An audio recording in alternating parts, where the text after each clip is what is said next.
Assalamualaikum warahmatullahi wabarakatuh. Hai semua, pada kesempatan kali ini kami kelompok 2 dari Paralel A angkatan tahun 2021 Teknik Kimia UPN Veteran Jawa Timur akan menjelaskan serangkaian alat yang digunakan pada suatu industri. Nah, kelompok 2 kali ini berkesempatan untuk menjelaskan alat industri kimia yang berada pada industri garam. Apa aja sih alat-alatnya dan prosesnya? Yuk simak video berikut, dan jika ada yang penting, kalian juga bisa mencatatnya. Happy watching! Yang selanjutnya ada perkenalan dari kelompok kami. Yang pertama ada saya sendiri, Rosafina Fauzia dengan NPM 21006. Lalu ada Devi Diah Ayu dengan NPM 21025. Ifir Nurrifia dengan NPM 21028. Salsabila dengan NPM 21051. Muhimatur dengan NPM 21052. Mary Agustina dengan NPM 21053, dan yang terakhir ada Nabil Hamid dengan NPM 21252. Nah, yang selanjutnya kita kan di sini memilah industri garam ya. Nah, kita tuh harus memperjelas garam apa yang mau kita buat, karena garam itu bermacam-macam. Di sini kita memilih garam industri, di mana garam industri itu merupakan satu garam dengan kadar NaCl sebesar 98,5% atau mungkin bisa lebih, dengan memiliki impurities yang sangat kecil. Kegunaan dari garam industri ini bisa pada industri perminyakan, industri pembuatan soda, dan juga klor, atau pada pharmaceutical salt. Untuk yang selanjutnya ada flow diagram pada industri garam. Jadi yang pertama feed yang masuk itu berupa air laut yang dipompa ke dalam settling lagoon. Nah, di settling lagoon ini dia itu akan diendapkan zat-zat pengotor atau yang nggak dibutuhin dalam proses ini dengan bantuan tawas atau Al2SO4 3 kali. Jadi tawas ini nanti akan bereaksi dengan zat-zat pengotor yang akan membantu mengendapkan zat-zat pengotor tadi. Setelah itu air laut yang sudah lebih jernih akan dipompa menuju reaktor. Nah, di reaktor ini dia akan direaksikan dengan NaOH 48% untuk menghasilkan satu garam NaCl. Setelah itu dia larutan brine tadi dipompa ke clarifier, di mana di clarifier ini dia juga dihilangkan zat-zat pengotornya dengan cara diendapkan.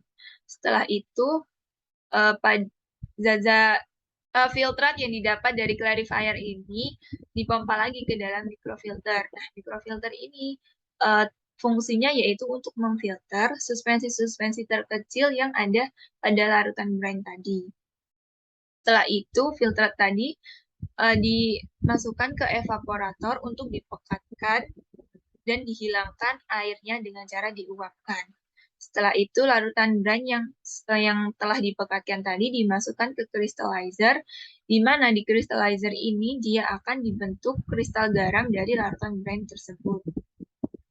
Setelah jadi kristal garam, kita masukkan ke centrifuge. Nah, di centrifuge ini, alat ini fungsinya untuk memisahkan si kristal atau padatan garam tadi dengan larutan garam yang tidak terbentuk, tidak jadi kristalnya. Setelah itu, si kristal garam ini, dia kan masih dalam kondisi belum kering atau basah. Itu dia nantinya akan dimasukkan ke rotary dryer untuk dikeringkan.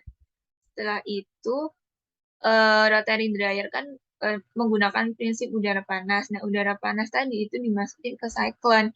Nah, takutnya itu ada kristal-kristal garam yang bakalan ikut udara panas. Oleh karena itu, cyclone ini gunanya untuk memisahkan antara udara panas dan juga kristal garam tadi. Nah, kristal garam nantinya akan dibawa ke ball mill dengan bantuan screw conveyor. Nah, di ball mill ini dia akan dilakukan size reduction, di mana yang kita inginkan itu produk garam industri yang kita inginkan itu sebesar 100 mesh. Nah, caranya kita agar bisa dapat produk 100 mesh itu kita size reduction dulu. Nah, pada size reduction tadi kan nggak bisa semuanya bakalan keluar 100 mesh. Oleh karena itu dilakukan suatu pengayakan pada screen.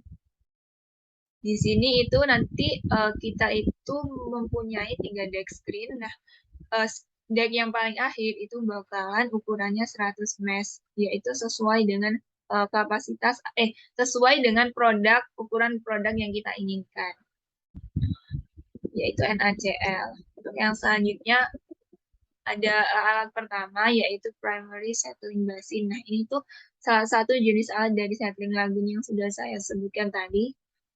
Fungsi utamanya yaitu untuk menghilangkan zat padat yang ada dalam air laut yang kita masukkan tadi dengan cara pengendapan. Kondisi operasinya itu terjadi pada suhu 32 derajat Celcius atau pada suhu ruang dengan tekanan 1 atmosfer dan dilakukan secara kontinu atau terus-menerus. Untuk prinsip kerjanya sendiri yaitu air laut dengan NaCl sebesar 3,05% ini dipompa menuju settling lagun. Nah, air laut ini akan masuk lewat influent wastewater. Lalu dia akan ditambahkan dengan tawas Al2SO4 3 kali sebagai flokulan yang mengakibatkan terjadinya proses disionisasi. Zat-zat pengotor tadi akan terjadi disionisasi dan bereaksi dengan tawas yang akan mengakibatkan zat-zat pengotor tadi mengendap dengan si tawas tadi. Untuk yang selanjutnya, alasan kita memilih alat primary settling basin, yang pertama ada feed yang masuk. Feed yang masuk ini kan masih kotor. Nah, ini udah air lautnya itu masih perlu dilakukan suatu pemurnian dengan cara primary settling basin ini. Dengan bantuan alat primary settling basin ini. Untuk yang kedua, alasannya yaitu kapasitas yang besar, sekitar 15 ton per hari. Nah, kalau kapasitasnya besar kan otomatis kita bisa memproduksi suatu produk dengan kapasitas yang besar juga. Hal tersebut bisa menguntungkan industri kita. Yang ketiga, alatnya itu sederhana karena cuma merupakan sebuah bak penampung yang dilengkapi pompa dan tidak perlu keahlian yang khusus untuk mengoperasikan alat tersebut. Untuk yang selanjutnya ada faktor yang mempengaruhi. Yang pertama ada partikel, yang kedua ada viskositas. Jadi partikel-partikel dari zat pengotor yang terkandung dalam air ini jika dia semakin besar maka dia lebih mudah untuk mengendap, karena kan kita ini pengendapannya selain dibantu oleh tawas tadi juga dibantu oleh gaya gravitasi, di mana gaya gravitasi ini akan lebih berpengaruh pada zat yang pada suatu bahan yang lebih besar atau memiliki massa yang lebih besar. Yang kedua ada viskositas. Nah, viskositasnya semakin besar maka zat pengotor tersebut akan lebih sulit mengendap. Hal tersebut maksudnya itu viskositas besar berarti kan suatu fluida itu kan memiliki kekentalan yang lebih kental. Oleh karena itu, si partikel-partikel yang akan diendapkan atau zat pengotor tadi itu akan susah untuk turun ke bawah, akan susah untuk mengendap dikarenakan terjadi dihalangi oleh viskositas yang besar tersebut.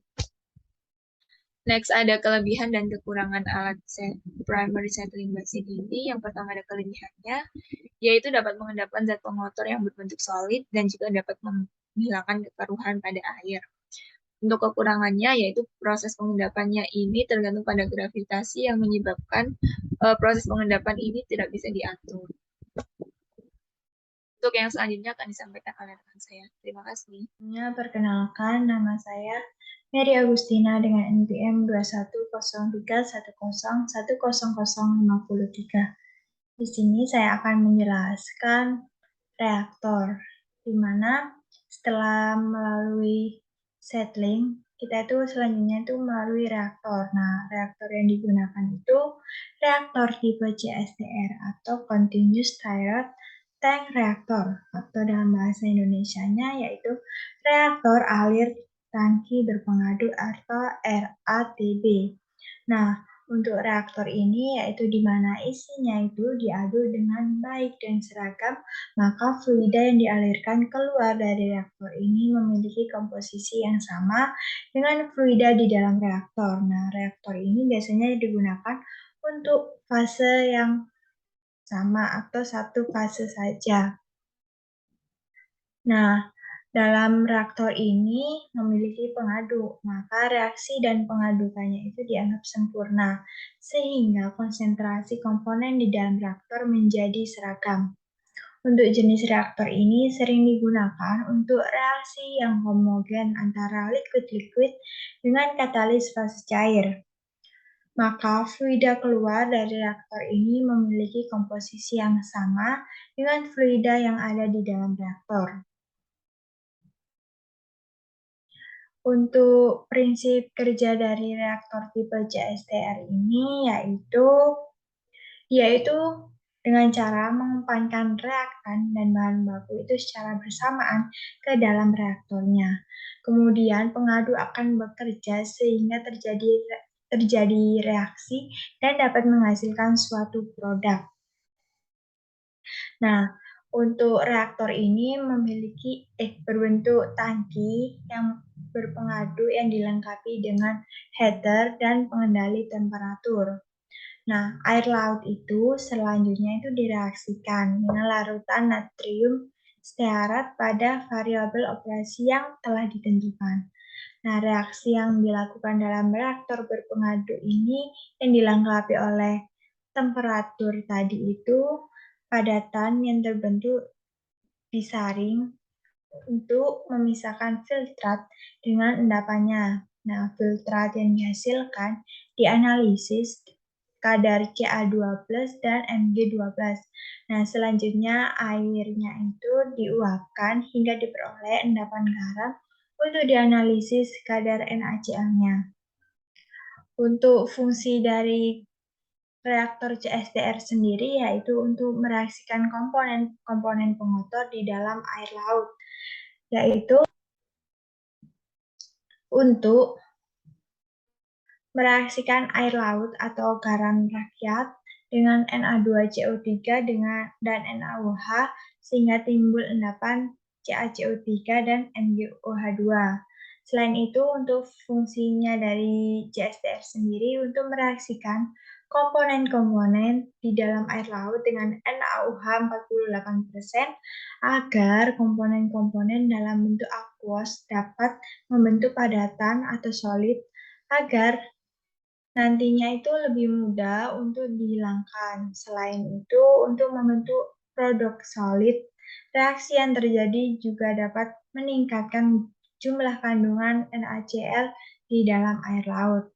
Nah, untuk kondisi operasi dari CSTR sendiri itu dilakukan pada suhu 32 derajat Celcius dengan tekanan 1 atmosfer dengan waktu operasi secara kontinu dan waktu tinggal selama 1 jam.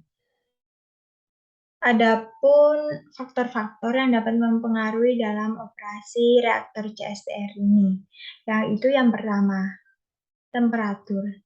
Jika kenaikan temperatur itu dapat mengakibatkan energi kinetik bertambah, sehingga prosesnya pada reaktor ini akan semakin cepat. Lalu yang kedua yaitu ada pengadukan, di mana pengadukan ini untuk menyebarkan zat cair yang tidak dapat bercampur dengan zat cair lain. Selain itu, untuk faktor yang terakhir yaitu luas permukaan, di mana semakin luas permukaan zat, maka semakin besar frekuensi tumbukan yang terjadi sehingga akan semakin cepat terjadinya reaksi pada CSTR ini.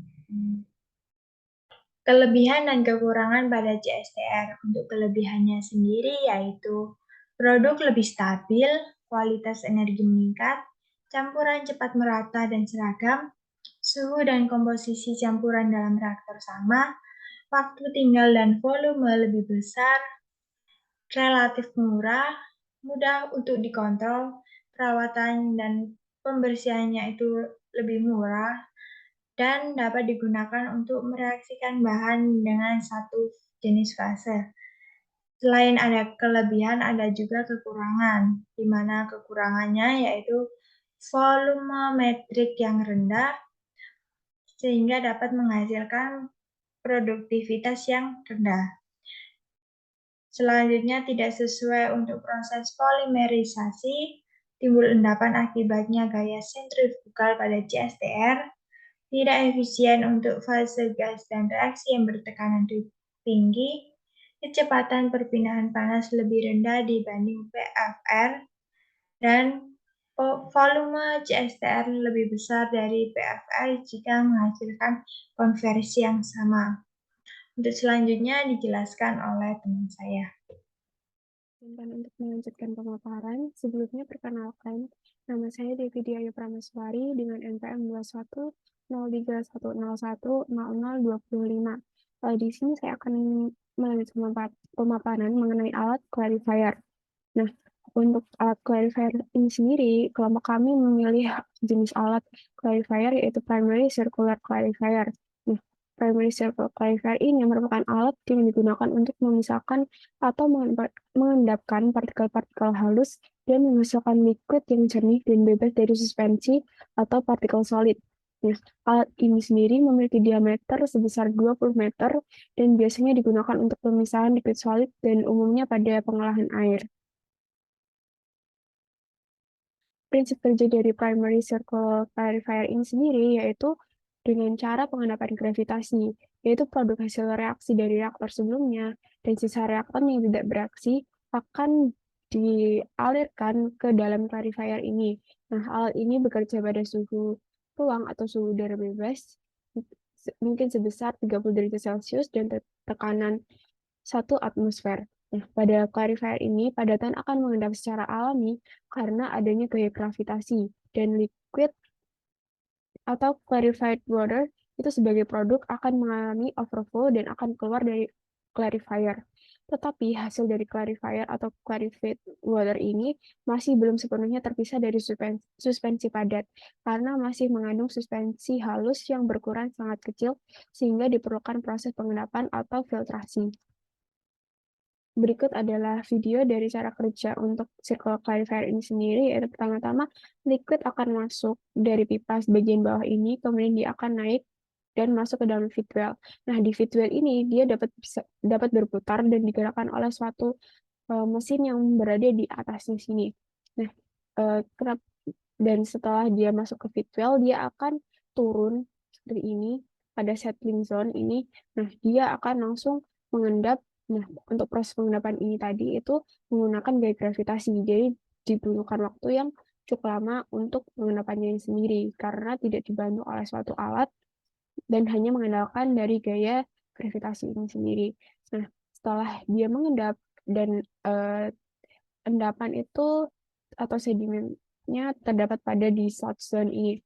Nah, di salt zone itu terdapat scraper mechanism yang berguna untuk mengumpulkan dari sludge ini, sehingga dia dapat keluar melalui pipa.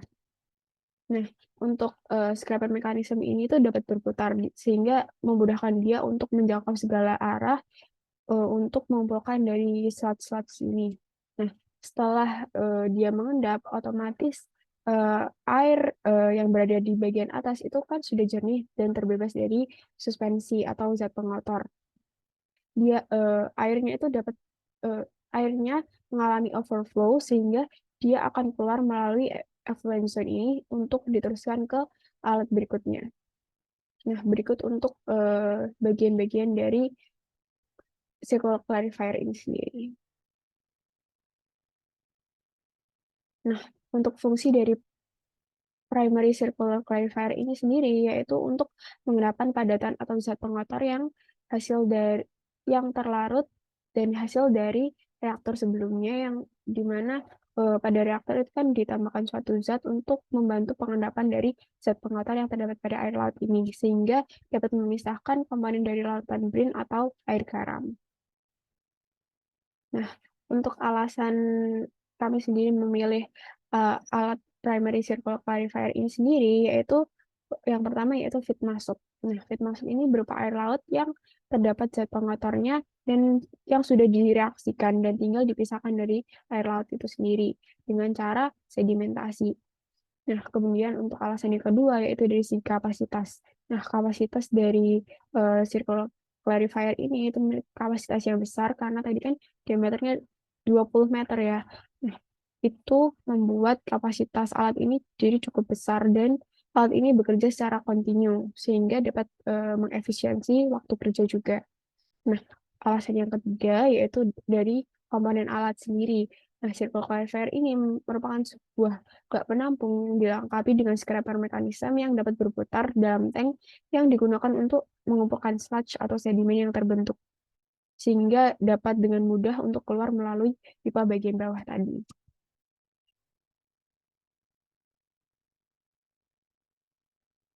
Lalu untuk faktor yang mempengaruhi kerja primary circle clarifier ini sendiri, yaitu ada faktor dari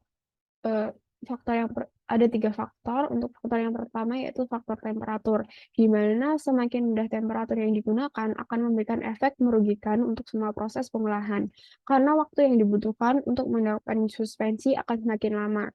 Nah, hal ini kenapa jika semakin rendah suhu tersebut, itu viskositas dari cairan ini dapat meningkat, sehingga proses sedimentasi itu akan membutuhkan waktu yang sangat lama. Kemudian faktor yang kedua yaitu dari segi ukuran partikel. Nah, semakin besar ukuran partikel dari suspensi, maka akan semakin cepat juga proses pengendapannya. Hal ini kenapa? Jika semakin besar ukuran partikel suspensi, maka semakin berat juga dong semakin berat juga partikel ini, sehingga dia akan lebih cepat untuk mengendap dibanding dengan ukuran partikel yang kecil. Kemudian faktor yang ketiga yaitu viskositas cairan. Nah, viskositas cairan seperti yang sudah dijelaskan pada temperatur itu dapat mempengaruhi dari proses pengendapannya. Jika semakin tinggi viskositas cairan, maka akan semakin lama suspensi akan mengendap. Nah, kenapa? Karena jika viskositas cairan akan semakin tinggi, maka semakin kental cairan tersebut, di mana untuk suspensi ini untuk turun atau mengendap ke bawah itu akan menjadi semakin sulit. Untuk yang selanjutnya yaitu kelebihan dan kekurangan dari primary circle clarifier. Untuk kelebihannya sendiri itu sangat efektif untuk mengolah air yang sangat keruh secara kasat mata menjadi jernih. Nah, untuk yang kita olah ini kan masih air laut yang masih terdapat banyak zat pengotornya. Nah, di mana air ini sangat keruh, jadi eh, sangat efektif untuk digunakan pada industri garam ini. Nah, untuk kekurangannya sendiri yaitu untuk clarifier ini itu membutuhkan waktu yang sangat lama untuk pengendapannya, karena pengendapannya itu menggunakan prinsip pengendapan gravitasi, tidak ada bantuan dari suatu alat lain, dan hanya mengandalkan gaya gravitasi saja, sehingga membuat proses sedimentasinya menjadi lama dibanding dengan proses filtrasi. Nah, alat ini juga itu membutuhkan tempat yang cukup besar untuk prosesnya, dan dapat dilihat untuk slide sebelumnya, untuk diameternya sendiri itu 20 meter ya, jadi dibutuhkan tempat yang cukup luas untuk dapat menggunakan alat ini. Kurang lebih seperti itu yang dapat saya jelaskan. Untuk alat yang selanjutnya dapat dijelaskan oleh partner saya. Salsabila Dwi Makfira Putri, NPM 210310110051. Di sini saya akan menjelaskan tentang alat mikrofilter. Alat mikrofilter ini merupakan pemisahan partikel yang berukuran mikron atau submikron. Bentuk umumnya berupa cartridge. Cartridge tersebut biasanya diletakkan di dalam wadah tertentu atau housing. Bahan cartridge itu beraneka seperti katun, wool, rayon, selulosa, fiberglass, polipropilen, dan lain-lain. Prinsip kerja dari mikrofilter ini yaitu dalam modus filtrasi, elemen serat mikro dikompresi oleh air baku dalam pola filtrasi aliran ke bawah. Masuknya air baku secara bertahap terkompres elemen serat mikro sampai kompresi optimal tercapai. Padatan tersuspensi dan sedimen terjebak dalam lipatan elemen serat mikro. Lalu jenis yang digunakan pada alat mikrofilter ini yaitu membran mikrofiltrasi. Membran mikrofiltrasi adalah proses filtrasi terhadap suatu partikel tersuspensi dengan ukuran biasanya yaitu 0,1 sampai 10 nanometer, di mana proses adsorpsi terjadi ketika terdiri dari 2 bagian, yaitu prefilter yang terletak di bagian luar untuk menyaring partikel yang lebih kasar, dan membran filter yang lebih tipis dan halus untuk menyaring partikel yang cukup halus.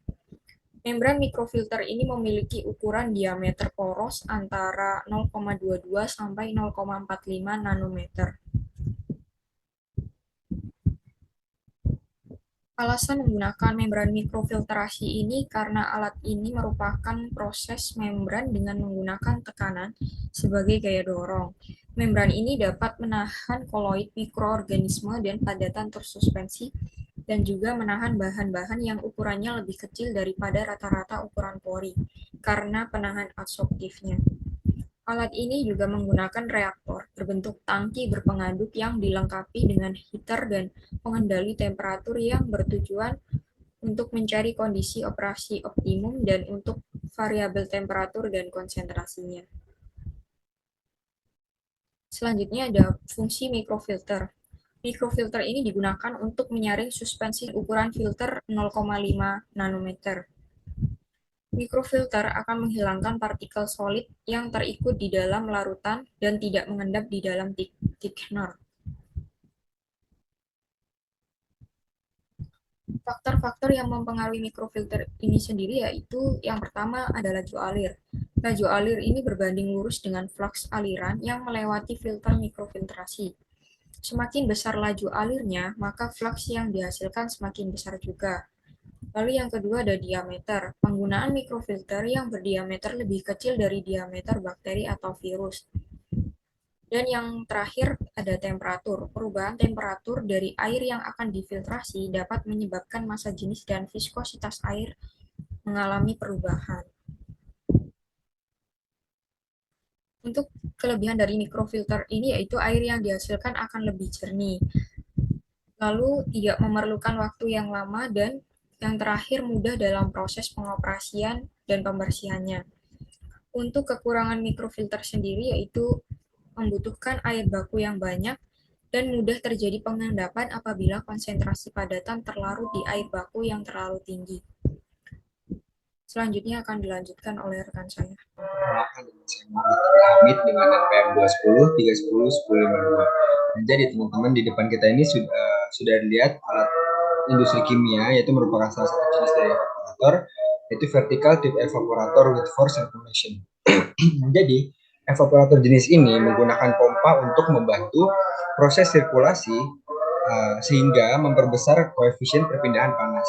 Nah, perpindahan panas dilakukan secara paksa atau konveksi paksa, yang dimana tujuannya untuk mempercepat laju perpindahan panas antar fluidanya.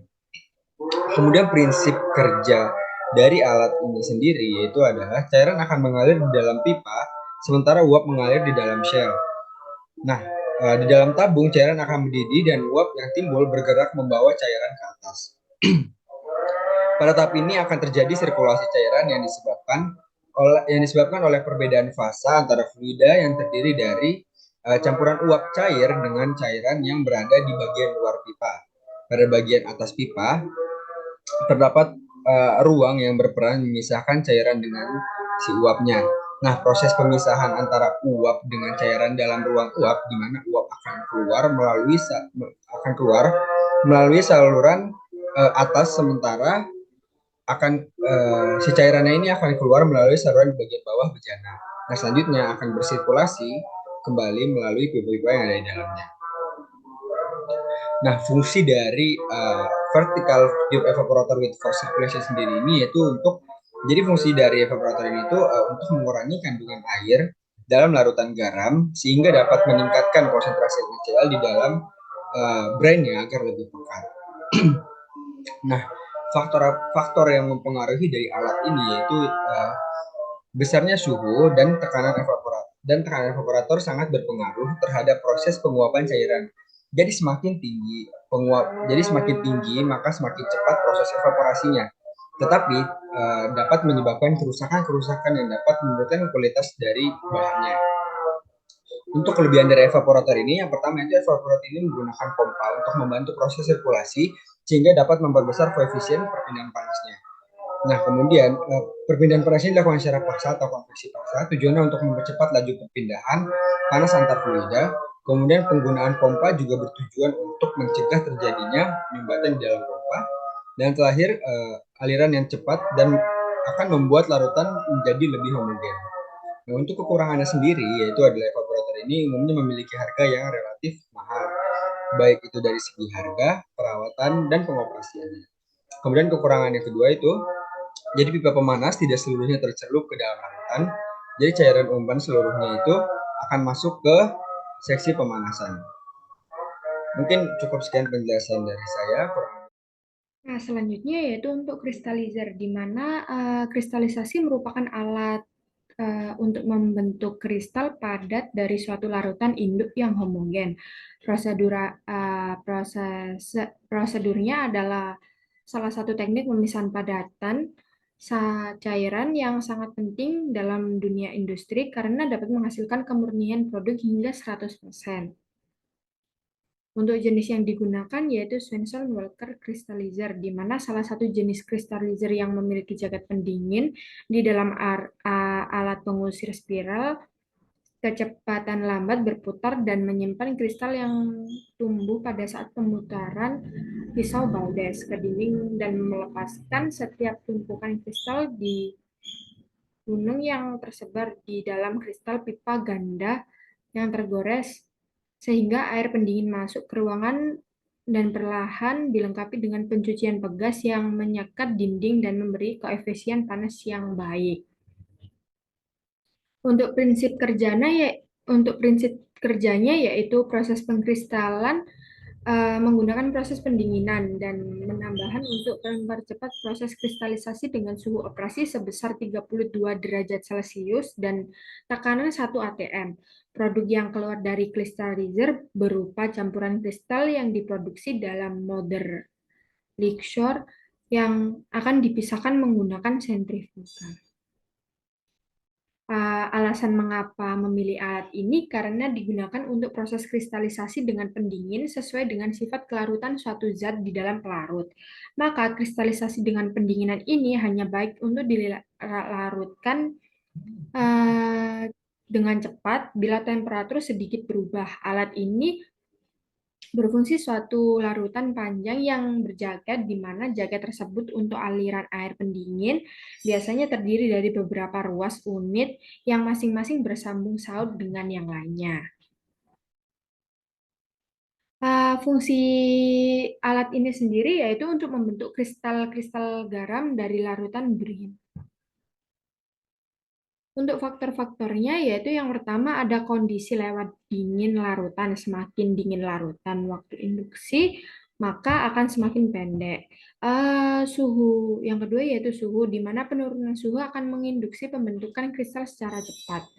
Yang ketiga yaitu sumber inti kristal, di mana inti yang terbentuk pada pembentukan tipe heterogen memiliki kecenderungan mempercepat kristalisasi. Untuk kelebihannya sendiri yaitu dapat memperoleh kemurnian produk kristal dari solut yang cukup tinggi hanya dalam satu langkah operasi. Dan produk terakhir berupa padatan yang mempunyai bentuk seperti kristal, ukuran yang seragam sehingga meningkatkan daya tarik dari prosesnya. Dan untuk kekurangannya yaitu kemurnian multikomponen lebih dari satu dalam suatu larutan tidak bisa dilakukan dengan satu tahap operasi. Selain itu juga tidak memungkinkan terjadinya pemisahan semua solut dari larutan dalam satu tahapan operasi kristalisasi karena terbentuk pada sifat kelarutan solut itu sendiri. Nama saya Ikfir Nurifia Balkis, NPM 21031010028. Di sini saya akan menjelaskan alat sentrifug. Pengertian dari alat sentrifug sendiri adalah alat pemisah secara mekanis menggunakan prinsip sentrifugasi, di mana padatan garam akan berada pada dinding sentrifug dan cairan akan langsung jatuh dari sentrifug. Selanjutnya, yaitu jenis sentrifug yang kita gunakan di sini, yaitu sentrifug pusher. Alat ini termasuk dalam jenis alat sentrifugasi perforated basket yang dilengkapi dengan pusher atau alat pendorong untuk mengeluarkan produk sehingga alat bisa bekerja secara terus-menerus atau kontinu. Ukuran basket biasanya berdiameter 30 inci dengan panjang pusher 12 inci. Kapasitasnya besar dengan pergerakan pusher 15-30 kali per menit.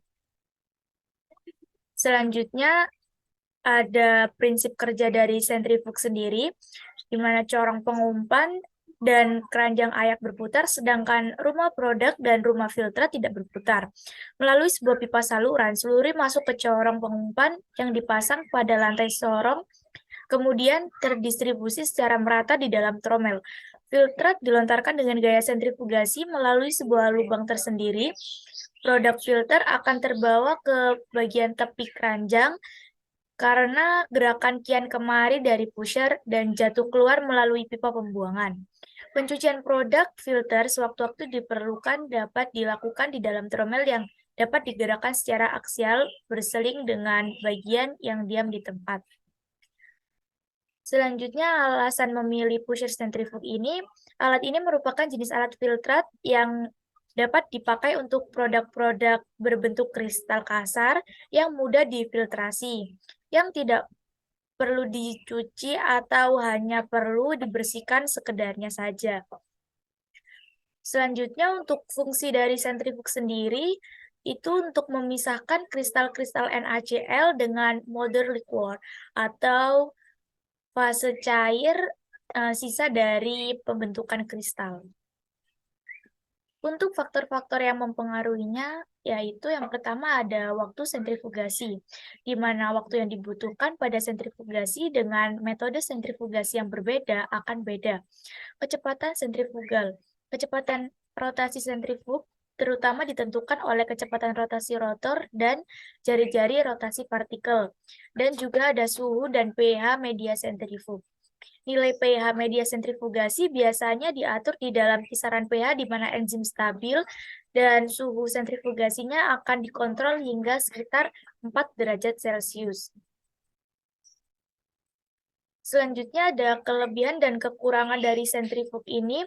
Untuk kelebihannya yang pertama, proses pencucian bagus, kemudian produk yang nantinya dihasilkan itu terbentuk seragam, lalu kapasitasnya besar. Sedangkan untuk kekurangannya sendiri, yakni biaya pengoperasian yang mahal. Selanjutnya dijelaskan oleh partner saya. Baik, di sini saya akan menjelaskan tentang alat dari rotary dryer. Pengertian dari rotary dryer ini merupakan alat pengering berbentuk silinder yang bergerak pada porosnya dengan kemiringan yang kecil menurut sumbu horizontal. Biasa digunakan untuk mengeringkan material yang tidak mudah pecah dan tidak peka terhadap panas, serta dapat mengurangi kadar air dari bahan solid.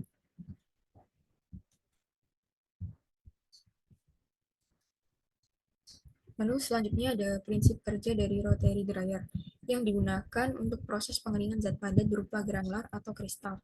Yang pertama, feed secara kontinu dimasukkan pada salah satu ujung, sedangkan udara yang telah dipanaskan dimasukkan melalui ujung yang lain. Silinder ditempatkan memanjang dengan kemiringan yang dapat diubah sehingga feed dapat bergerak melalui peralatan. Dalam silinder terdapat lifting plates yang menempel pada dinding sepanjang dryer untuk mengangkat feed dan menebarkannya melewati udara panas. Dryer juga dilengkapi dengan pemanas udara atau air heater untuk memanaskan udara yang masuk, dan blower untuk menghisap udara masuk dalam dryer. Setelah itu, setelah padatan kering, dikeluarkan dari gulungan yang putarannya lebih diperlambat.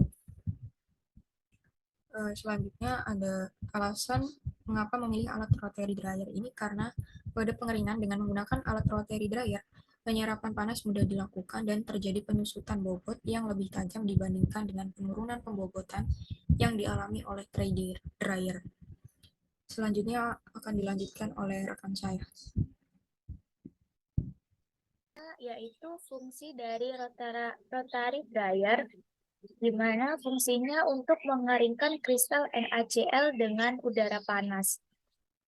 Lalu ada faktor yang mempengaruhi rotary dryer sendiri. Yang pertama ada suhu, di mana semakin besar perbedaan suhu antara medium pemanas dengan bahan, maka akan semakin cepat proses pindah panas berlangsung, sehingga mengakibatkan proses penguapan semakin cepat pula.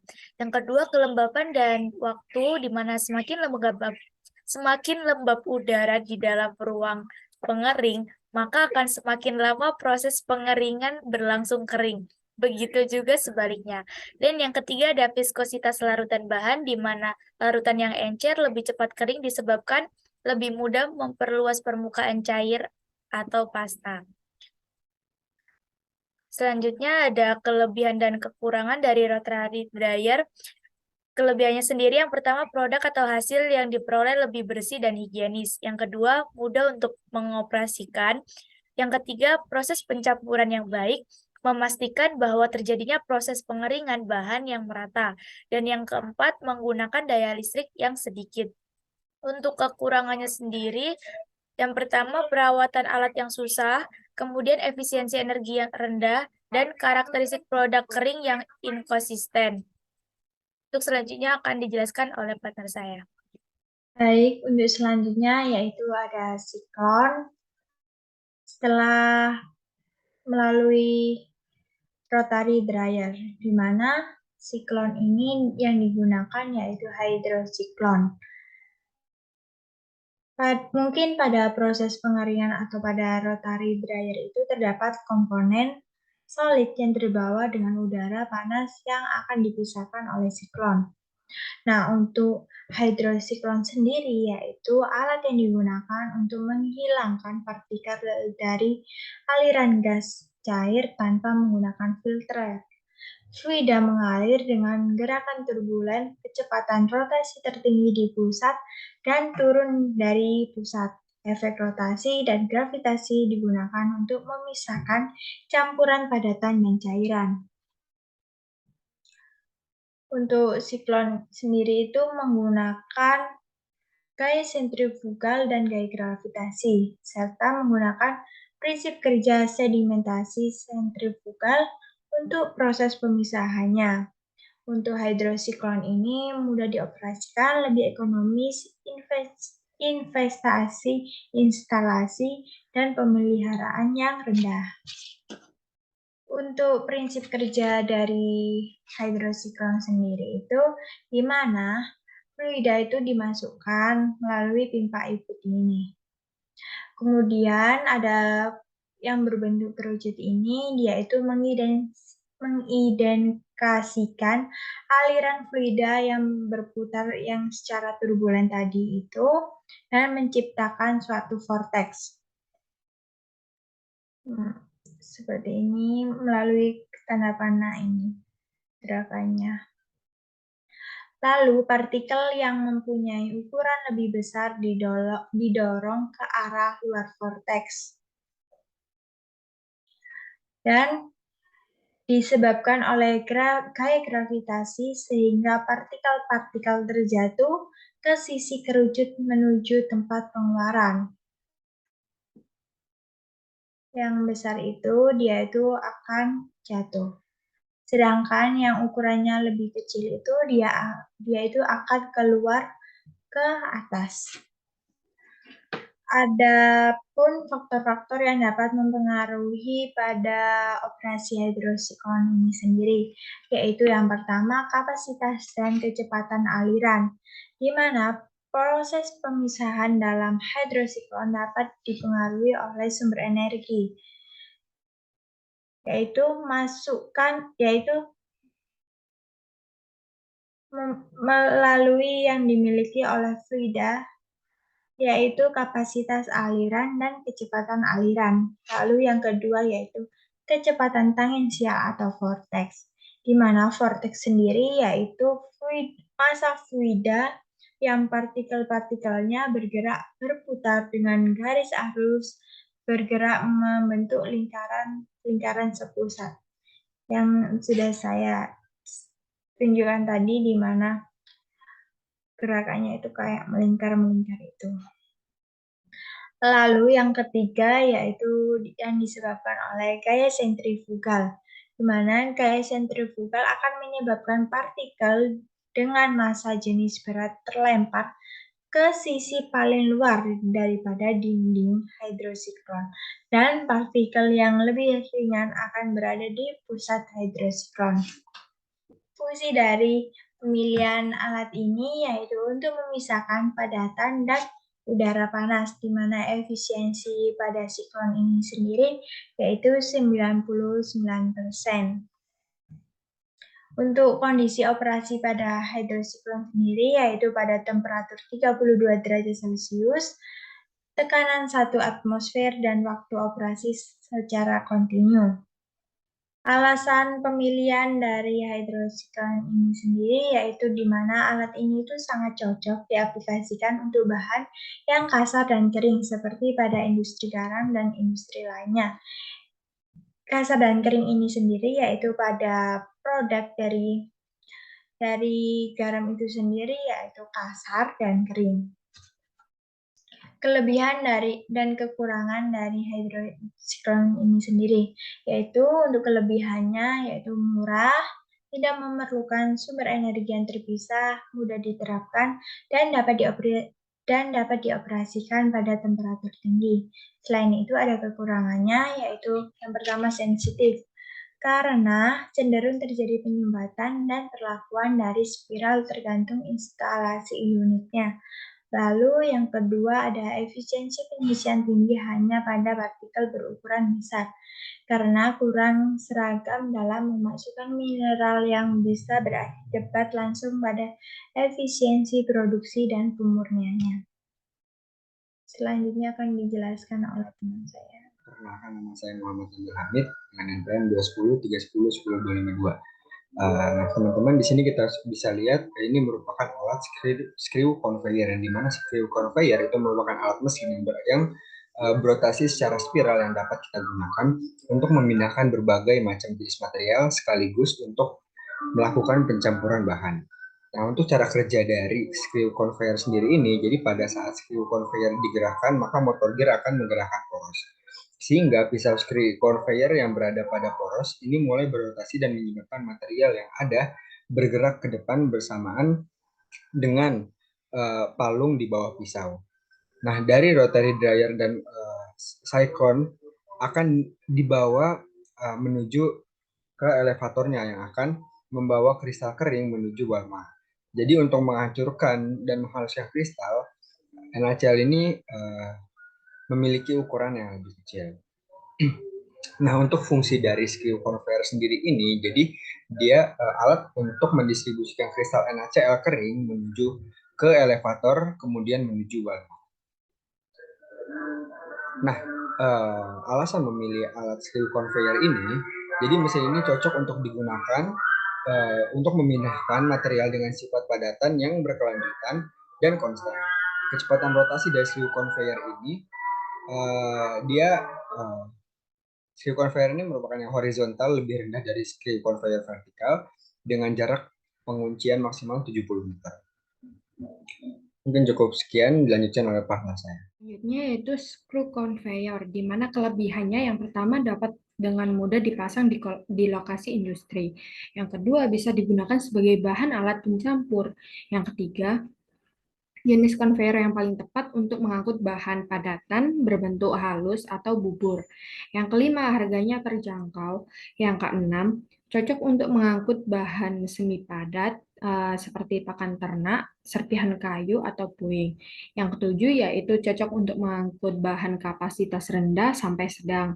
Yang ke-8 yaitu selain untuk mengangkut bahan screw conveyor juga dapat digunakan untuk pencampuran bahan. Untuk kekurangannya sendiri yaitu yang pertama dapat digunakan untuk memindahkan bahan bongkahan besar, mudah hancur, abrasif, dan bahan mudah menempel. Beban yang berlebih akan mengakibatkan kemacetan, kerusakan poros, dan ulir berhenti. Yang kedua yaitu screw pada conveyor ini mengakibatkan adanya gesekan material terhadap screw dan torque yang berakibat pada konsumsi daya tinggi. Oleh karena itu, conveyor yang digunakan untuk kapasitas rendah sampai sedang yaitu 100 meter persegi per jam dan panjang biasanya 30 meter sampai 40 meter. Untuk faktor-faktornya yaitu yang pertama material yang dipindahkan, jenis material screw conveyor yang bisa dapat kita gunakan untuk memindahkan bahan berbentuk bubuk, granula, dan bongkahan kecil dalam posisi horizontal atau miring dengan sudut kurang dari 20 derajat. Spiral pipe conveyor dapat digunakan untuk mengangkat bahan vertikal berbentuk bubuk dan biji halus. Yang kedua yaitu kapasitas perpindahan, di mana kapasitas penutup mesin screw conveyor mengacu pada jumlah material yang dipindahkan dalam suatu waktu. waktu tertentu. Yang ketiga yaitu kecepatan perpindahan. Pada saat mesin screw conveyor berjalan dengan kecepatan tinggi, maka kita harus memperhatikan berbagai macam hal seperti tingkat vibrasi, suara, startup, sealing, dan lain sebagainya. Yang terakhir yaitu ukuran mesin screw conveyor. Spesifikasi mesin ini secara langsung akan berpengaruh pada kapasitas penguncian dari mesin screw conveyor itu sendiri. Perkenalkan kembali, saya Devi Permeswari dengan NPM 21025. Di sini saya akan menjelaskan alat ball mill, di mana fungsi dari alat ini sendiri yaitu merupakan mesin penggiling yang digunakan untuk menggiling suatu material hingga menjadi bubuk halus. Untuk prinsip kerja dari ball mill ini sendiri, feed akan masuk dari bagian samping setelah dari screw conveyor, dia akan masuk melalui samping dan akan masuk ke silinder. Nah, silinder ini tersusun secara horizontal dan akan berputar pada porosnya. Nah, di dalam silinder ini sudah terdapat banyak bola yang sifatnya itu tahan karat dan berukuran sekitar 40 mm yang berfungsi untuk menghaluskan garam yang masuk. Nah, saat silinder berputar, bola ini akan ikut berputar dan menghancurkan dan menghaluskan feed tadi atau kristal dari garam yang terbentuk yang dialirkan dari screw conveyor tadi. Nah, setelah mesin ball mill ini bekerja secara kontinu sehingga feed dapat terus masuk dan dapat dihasilkan produk secara terus-menerus. Nah, produk yang dihasilkan ini akan keluar dari ujung lainnya.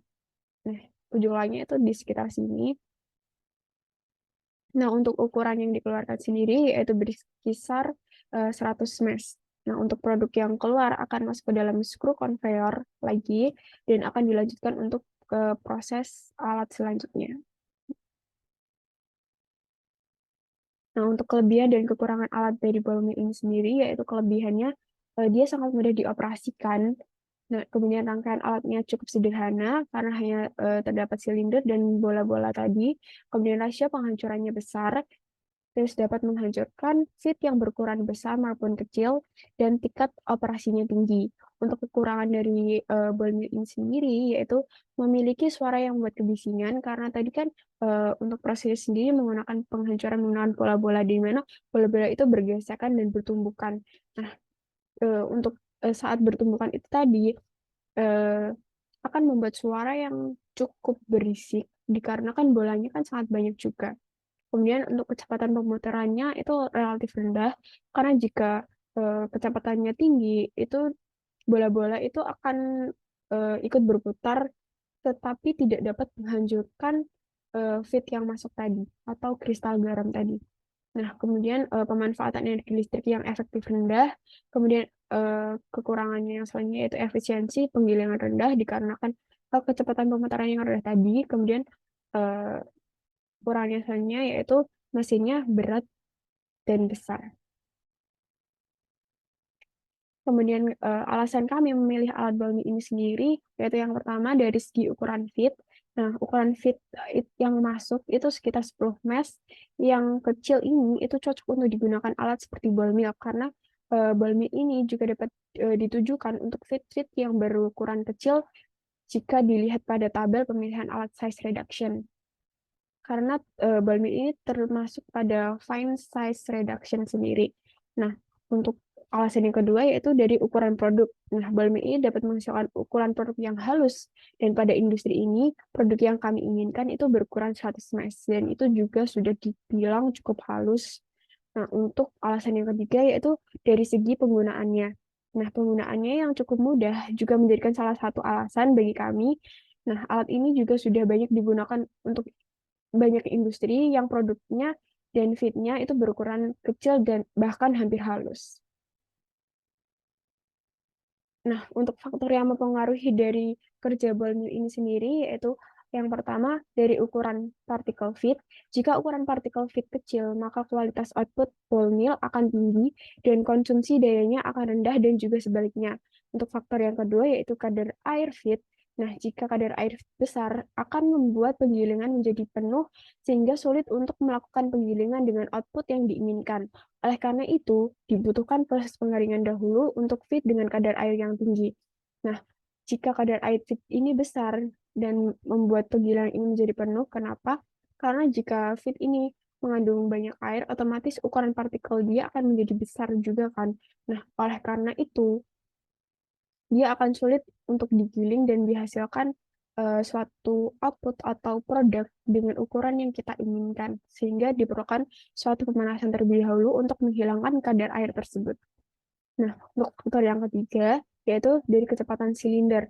Untuk kecepatan silinder akan berpengaruh pada proses penggilingan. Jika terlalu cepat, bola akan ikut berputar dan tidak akan bisa menghaluskan feed. Oleh karena itu, dalam prosesnya, ball mill ini membutuhkan kecepatan yang relatif rendah. Nah, ini maksudnya jika terlalu cepat bola akan ikut berputar. Jadi pada silinder itu bola-bolanya akan berada pada pinggiran silinder atau tepi-tepi silinder. Jadi tidak ada yang untuk jatuh ke bawah ataupun bertumbukan dengan bola lainnya sehingga dapat menghancurkan. Nah, bola itu hanya berputar saja dan tidak menghancurkan dari feed yang masuk. Mungkin bisa menghancurkan, tetapi mungkin relatif kecil untuk segi penghancurannya. Mungkin hanya itu saja yang dapat saya sampaikan. Untuk yang selanjutnya saya serahkan pada partner saya. Baik, untuk alat selanjutnya ada vibrating screen, di mana vibrating screen ini fungsi utamanya yaitu memisahkan suatu partikel atau kristal garam yang udah kita dapetin tadi berdasarkan perbedaan ukuran partikel tersebut. Nah, ukuran partikel yang kita inginkan dari kristal garam ini adalah sebesar 100 mers. Untuk prinsip kerja dari vibrating screen ini, yang pertama yaitu feed-nya bakalan masuk dari atas. Habis itu feed tersebut akan diayak dengan bantuan dari getaran yang dihasilkan dari entah itu sumber elektrik ataupun mekanis. Nah, pengayakan tersebut terjadi sambil berjalan ke bawah karena vibrating screen ini memiliki suatu kemiringan. Oleh karena itu, dia terjadi pemisahan partikel berdasarkan ukuran. Nah, pada vibrating screen yang kita gunakan ini, kita memiliki 3 deck dengan ukuran lubang ayakan dengan mesh yang berbeda-beda. Nah, feed yang lolos itu nanti yang kita inginkan itu sebesar 100 mesh. Untuk feed yang tidak lolos, dia akan di-recycle kembali dalam ball mill yang akan direduksi lagi ukurannya. Setelah itu, kelebihan dari alat ini adalah yang pertama menghasilkan produk seragam. Karena kita kan di akhir maunya kan 100 mesh. Nah, itu bakalan yang nggak lolos dari 100 mesh tadi bakalan di size reduksi lagi di ball mill yang nantinya akan didapatkan sampai 100 mesh tadi.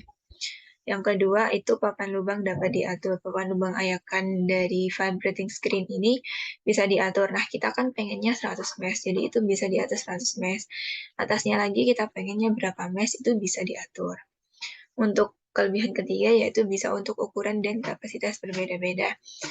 Nah, misalkan pada satu industri ini kita pengen ukuran giliran industrinya itu nggak cuma 100 mesh produk akhir kita. Nah, itu bisa kita kali dengan deck yang dipasang tadi, itu kita sesuaiin sama ukuran yang kita pengen. Misalkan kita pengen ukurannya 100 mesh, 90 mesh, sama 80 mesh. Nah, itu tinggal diatur aja decknya sesuai dengan mesh yang kita inginkan.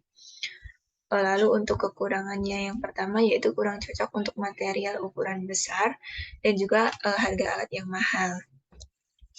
Selanjutnya itu ada alasan kenapa kita memilih vibrating screen. Yang pertama, lubang ayakan. Nah, lubang ayakan pada vibrating screen ini bisa disesuaikan. Oleh karena itu, dia lebih mudah, lebih opsional untuk digunakan. Yang kedua ada kapasitas. Nah, vibrating screen ini memiliki kapasitas yang besar sekitar 20 ton per feet kuadrat hari, di mana hal tersebut itu sesuai dengan feed awal yang masuk. Feed awal yang masuk tadi sebesar 15 ton. untuk ukuran fitnya sendiri itu pada vibrating screen ini dia itu untuk ukuran fit yang masuknya itu berupa partikel-partikel kecil. Nah, hal tersebut sesuai dengan industri kita, yaitu industri garam yang memiliki ukuran partikel yang kecil-kecil. Selanjutnya ada faktor yang mempengaruhi vibrating screen. Yang pertama ada getaran. Nah, getaran ini bisa membantu mempercepat proses pengayakan. Kalau misalkan getarannya lebih lambat, maka proses pengayakan yang terjadi juga akan semakin lama.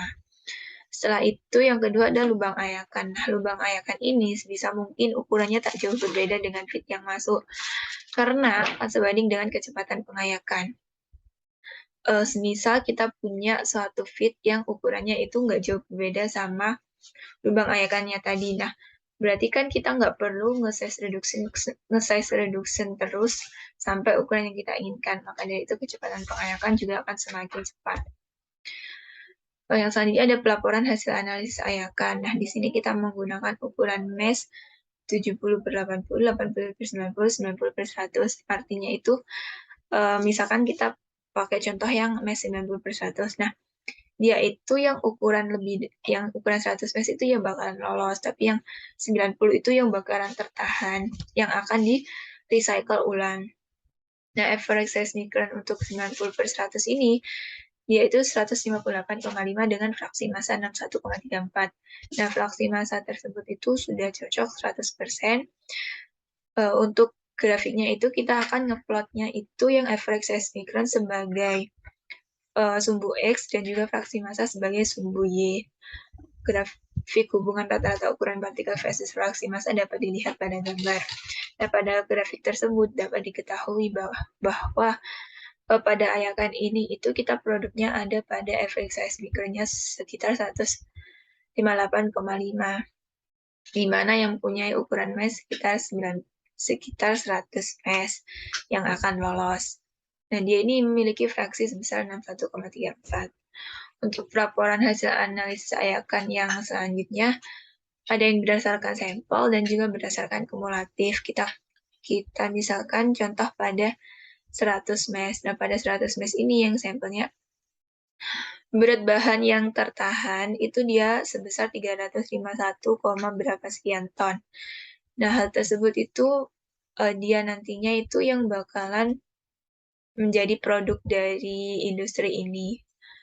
Setelah itu fraksinya itu sebesar 61,34%. Untuk kumulatif kita juga ambil contohnya pada 100 mesh. Dia berat bahan tertahannya itu 572,727. Nah, ini itu udah sesuai karena kan mesh ini kan kita inginkan semua produknya tuh jadi sebesar fit yang awal masuk. Nah, fit yang awal masuk itu 572,727 ton. Untuk persen tertahan pada 100 mesh ini semuanya bakalan lolos 100% dikarenakan akan terjadi perhitungan dari awal sampai akhir. Maksudnya kan kumulatif kan terus dari 80 mesh ditambah 90 mesh ditambah 100 mesh dari yang sampelnya itu. Untuk berat bahan lolos itu sama, dia 0 karena si total dikurangi sama pada saat 100 mesh dikurangi saat si 80 sama 90 mesh. Habis itu persen yang lolosnya itu pada 100 mesh itu dia akan 0%. Mungkin itu dulu yang dapat kelompok kami sampaikan. Kurang lebihnya mohon maaf, mohon untuk kritik dan sarannya atas pemaparan yang telah kita jelaskan yang dapat membangun untuk kelompok kami agar lebih baik ke depannya. Kami ucapkan terima kasih dan wassalamualaikum warahmatullahi wabarakatuh. Nah, gimana? Seru kan belajar alat industri kimia pada kali ini? Sekian dulu video dari kelompok 2 pada kesempatan kali ini. Masih banyak lagi alat-alat di industri kimia ini, jadi kalian jangan sampai di sini saja ya untuk mencari ilmunya. Kalau begitu, kami kelompok 2 pamit undur diri. Semoga apa yang sudah didapat dari video ini dapat bermanfaat. Oh iya, jangan lupa like, comment, dan subscribe channel ini ya. Thanks for watching and see you guys.